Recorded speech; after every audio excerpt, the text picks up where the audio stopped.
5 tools that every appliance technician must have. Oh, and by the way, don't you be double tapping on the right side of that screen trying to skip through this video. I know how you be doing sometimes. All right, let's get into it. Number 1 on my list is a multimeter. Well, I mean, of course, right? If you're gonna be an appliance technician, you must have a multimeter. There's no way that you can actually properly diagnose like an electrical issue or a bad heating element or something like that unless you have a multimeter to test ohms and resistance and all this other good stuff. So this by far, this field piece multimeter is by far my favorite multimeter. I've tried different ones. I've tried like cheaper ones and more expensive ones. And honestly, this is where I've landed. This is a really good sweet spot. Like it's not very expensive, but it literally does everything. It has every function that an appliance technician would actually need. Before we go into the functions, I just want to show you what all comes with this multimeter. So number 1, obviously it comes with the multimeter, which the multimeter comes in this nice little case, which I do appreciate that because, obviously we want to keep everything contained, because it also comes with these needle leads, which are very handy. Appliance technicians need a good set of needle leads because, a lot of the wires that we deal with in appliances are very small wires. So, there's your, your tiny needle leads, which there are smaller ones than this. And sometimes you do have to get, the smaller ones, but these are a really good start. So it comes with these. Also, it comes, like I said, in the carrying case, and it comes with this little guy right here. Which I'm not a huge fan of this. We'll talk about that in the next part of the video. Not a huge fan of this, but what this does is this tells temperature. This is a K-type thermocouple. So you put that in an oven or you put it in a refrigerator and it will monitor the temperature for you and give you a really accurate reading, which I do really appreciate about this meter. So now let's go to some of the functions on this meter. I'm actually going to just unplug these real quick so we can check this out. But starting over here on the left, we have, as I said, we have our temperature setting. So this meter actually does tell the temperature. So you would take those out. Just like we just did. You would slide this little slider over, and now it closes off these holes so that way you can't put these back in there, but now it will accept this right into here. Okay, and now this thing will tell the temperature. As a matter of fact, I'll go ahead and turn it on just to show you that right now in my shop it is 68.6 degrees. Okay, and it looks like I said about 69, whatever. So that is something that you are going to have in appliance repair, because how do you know if an oven is at the right temperature? Well, you need a K-type thermocouple, because I don't prefer using those little round oven thermometers that you can pick up from any kind of like store or whatever. I don't really prefer that. I like a very accurate reading. K-type thermocouple is perfect for that. Next, we have non-contact voltage. That's what NCV means right here, non-contact voltage. Now, I will say, I never ever use non-contact voltage with this meter, but it is there if you do need to use it, okay? And what you would do, you would just turn it over to non-contact voltage. That little tip right here that you see at the very top, right here, that little tip is your sensor.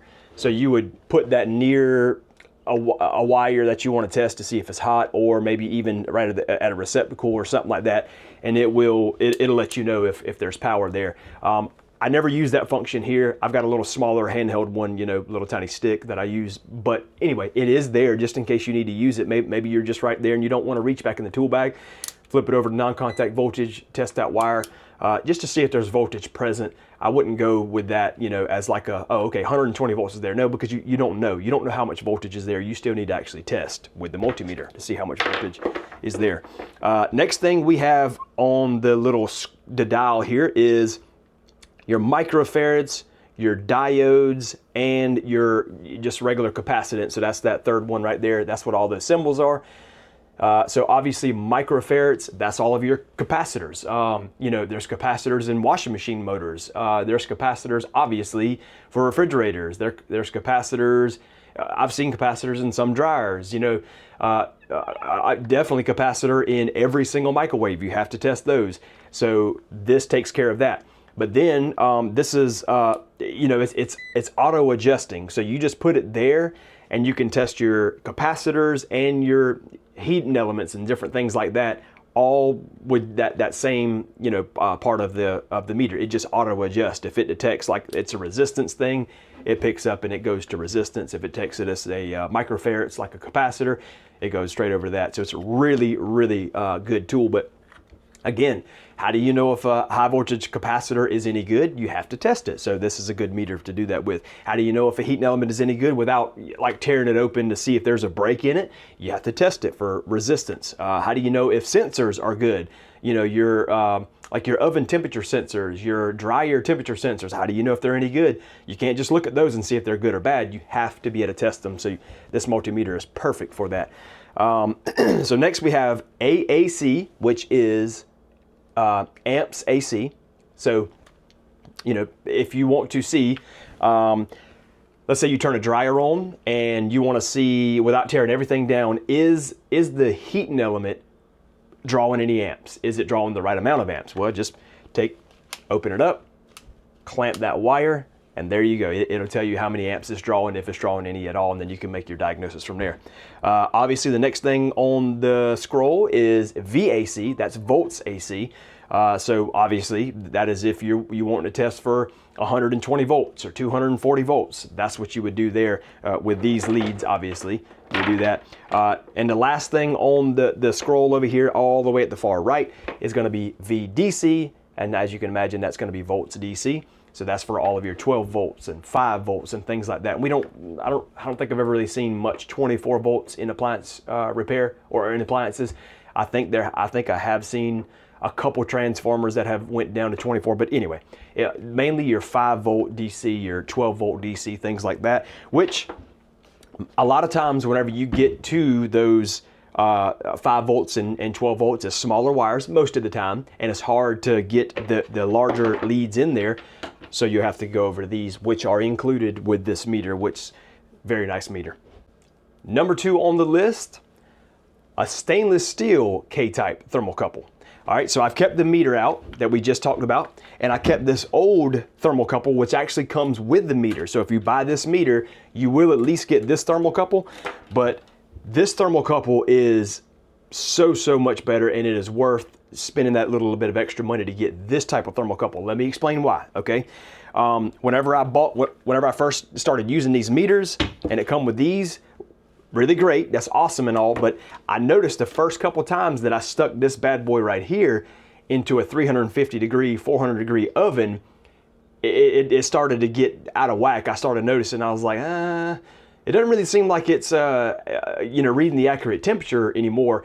And that was correct, because whenever this little sheathing, this little plastic or whatever this is that is around those wires that are in there, whenever it gets like burnt off or degraded or whatever, now you're exposing your wire, so it's not accurate any longer. So I personally, whenever we buy these meters for new technicians or whatever, the first thing that I do, this comes nice and wrapped up in a little plastic bag. I just kind of set this aside. I don't really use these.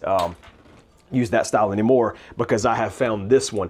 This one is literally coated with a stainless braided piece of sheathing or housing or whatever you want to call it all the way through. So that way, whenever you put this thing in a 350, 400, 500 degree oven, it's not going to get hurt at all. And also the actual little sensor part of it is also protected by this nice little, solid piece of stainless, metal. So it really helps out a lot. And as you can see, there is a clip on there.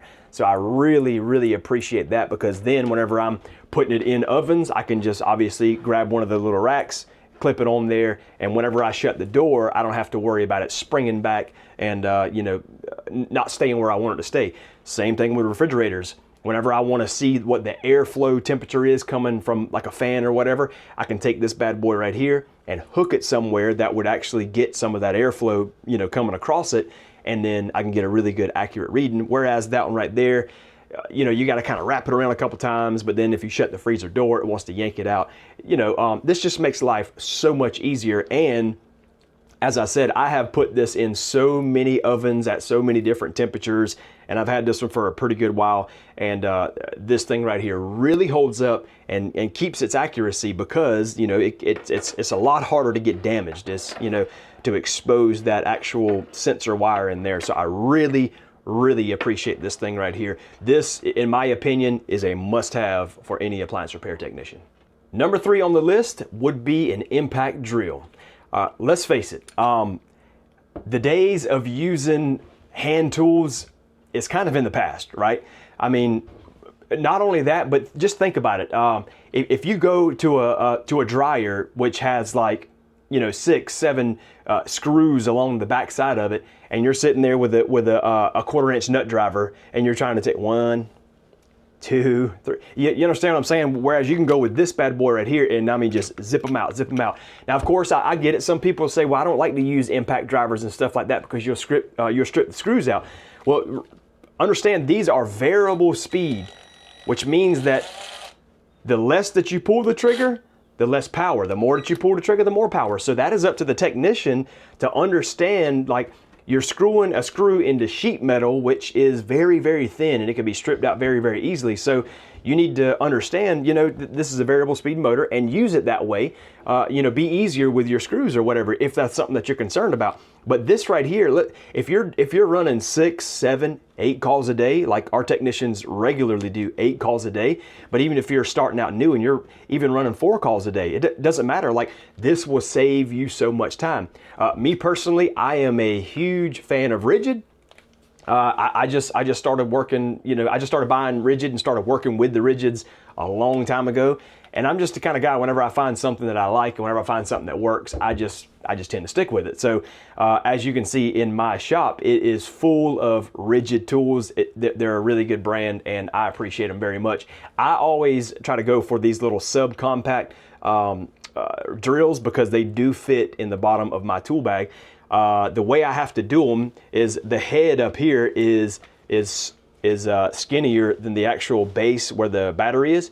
So I put this in the tool bag standing up, so that way it's whenever it closes, you know, it's not so much like stress on the tool bag itself. So this is my go-to drill, impact. Like I said, you know, like I understand they can strip out screws. Yes, they totally can. But if you if you know how to use them and you use them carefully, you can use these and torque the screws down at you know where they should be without stripping them out. So I'm not gonna. This is obviously number 3, and I just obviously, you know, if you're gonna use a drill, you have to use drill bits. So I'm not gonna consider this as like a number 4 or anything. I think this just kind of goes along with the actual drill itself. Let me just give you a tip. Whenever you get your bits, you better at least have 1/4-inch, 5/16, and a number 2 Phillips. That is the main thing that you will see in appliance repair. 1/4-inch, 5/16, and a number 2 Phillips. That's the main thing that you're gonna see. Of course, you're gonna see other things. You're gonna see Torx. You're gonna see like big bolts and stuff like that. But for the most part, any experienced appliance technician already knows 1/4-inch, 5/16, and number 2 Phillips. So whenever you get your drill, go ahead and get you a 1/4-inch, 5/16, and a number 2 for your drill bits for your drill. Number 4 is this guy. You probably don't even know what this is, do you? Okay, well, let me help you out. And just in case, some of you might know, but maybe some of you don't know. Have you ever worked on a front load washing machine? All right, front load washers have the boot seal. Some people call it tub gasket, some people call it boot seal. It's all the same thing, doesn't matter. Whatever you want to call it, doesn't make any difference. Well, there is a wire that goes around that boot seal, and at the very bottom, or depending on where they put it, I don't think I've ever seen it at the top. Most times it's at the bottom. There is a spring, and it keeps tension. It keeps that wire tight, so that way the boot seal cannot come undone and then spill water everywhere. Well, that wire is easy to get off. You know, you just get a little flathead screwdriver and just pry up under it and just pull it right off. Very easy to come off. No problem there. But trying to put it back on, if some of you have ever tried that before, putting it back on can be a nightmare. It can be tough. So what you do is you take that, the spring has two little a loop on this side and a loop on that side. You fit these right in those loops, and you expand it. That way you can put it on the washer and put the wire back on the boot seal. So this helps you a ton. Now, of course, you could go and you could take and stretch that spring a little bit, but you know, of course, from the factory, they must want it that tight for a reason, you know, because if it's stretched out and it just falls right off, then it's not doing its job. So you definitely don't want to overstretch it if you are stretching it, but this right here makes it to where you don't even have to stretch it. You just put it in there, expand it, put it on your washer, you know, your tub gasket or your boot seal or whatever, and you let it go, and then there you go. Everything's good to go, and you can move on to finishing the repair. And finally, number 5 is this 90-degree angle for your drill. I love this thing, and I'm telling you what, if you get into appliance repair, or maybe you already are in appliance repair, you will find that this little guy right here is worth its weight in gold. So obviously it is made for a drill. So I'm gonna grab my drill real quick. What you would do here, you would put this in the head of the drill. All right, so there it goes, it's locked in.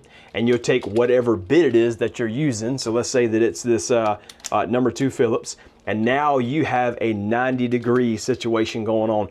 So if you're ever working on like a stack washer and dryer where the dryer's up here, there's a wall here, there's a wall there, and you got to get to the 2 or the 3 screws that's on the back side of that top access panel.